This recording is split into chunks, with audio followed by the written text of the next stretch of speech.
रासायनिक अभिक्रियाओं में आज हम बात करेंगे हाइपोहेलस अम्लों का योग। एल्केने हाइपोहेलस अम्लों के साथ योग करके हेलोहाइड्रिन बनाती हैं। जैसे एथिलीन से एथिलीन क्लोरोहाइड्रिन की प्राप्ति होगी। इसकी क्रियाविधि निम्न प्रकार से होती है। क्रियाविधि से स्पष्ट है कि एचोसील अणु का घन विद्युतीय भाग Cl परमाणु है अतः मार्कोनिकोव के नियमानुसार एल्कीनों पर HOX की योगात्मक अभिक्रिया में X उस कार्बन परमाणु पर जुड़ता है जो कम प्रतिस्थापी हो, अर्थात जिस पर H परमाणु अधिक संख्या में हो। एल्कीनों व क्लोरीन अथवा ब्रोमीन जल की क्रिया से भी हेलोहाइड्रिन बनते हैं, किंतु इस स्थिति में थोड़ा डाइहैलाइड भी बनता है और अभिक्रिया निम्न पदों में संपन्न होती है। नेक्स्ट है नाइट्रोसिल हैलाइडों का योग, एडिशन ऑफ नाइट्रोसिल हैलाइड्स।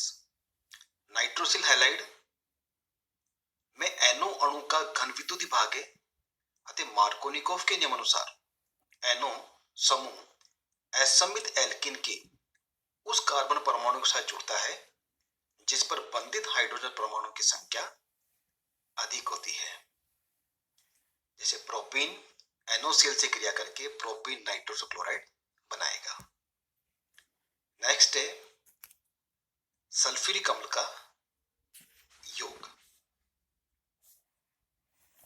ठंडे व शांत सल्फ्यूरिक अम्ल एल्कीनों को अवशोषित करके एल्किल हाइड्रोजन सल्फेट बनाते हैं और अभिक्रिया निम्न क्रियाविधि के द्वारा संपन्न होती है।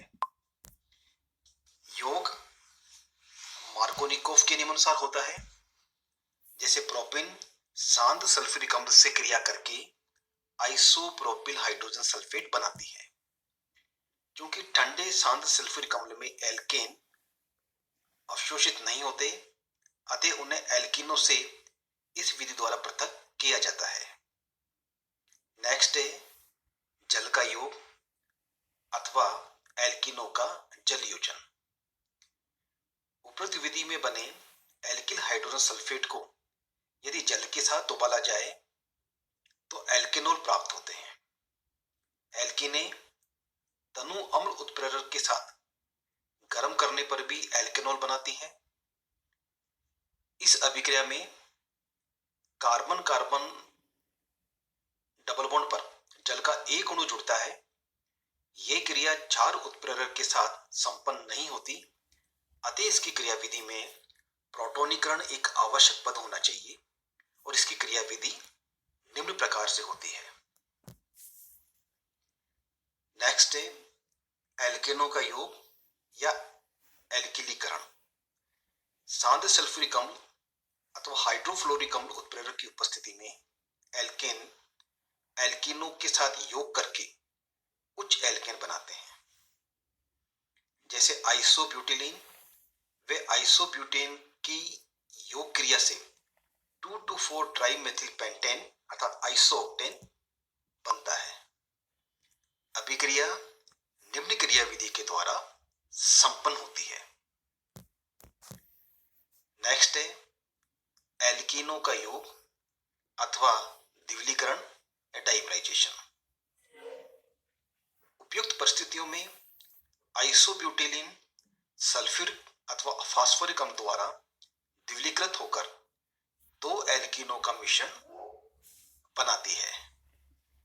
2,4,4 ट्राइमेथिल 1 पेंटीन व 2,4,4 ट्राइमेथिल 2 पेंटीन और इसकी क्रियाविधि निम्न प्रकार होती है।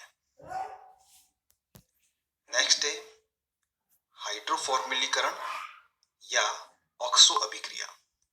उत्प्रेरक कोबाल्ट कार्बोनिल हाइड्राइड की उपस्थिति में जब एल्कीनों की उच्च ताप व उच्च दाब पर हाइड्रोजन व कार्बन मोनोऑक्साइड के साथ क्रिया होती है तो कार्बन कार्बन डबल बॉन्ड पर H व CHO का योग होता है। दो एल्डिहाइडों का मिश्रण बनता है जिसे प्रभाजी आसवन के द्वारा पृथक कर लिया जाता है। यहाँ ब्यूटेनॉल और 2 मेथिल प्रोपेनॉल की प्राप्ति हो रही है।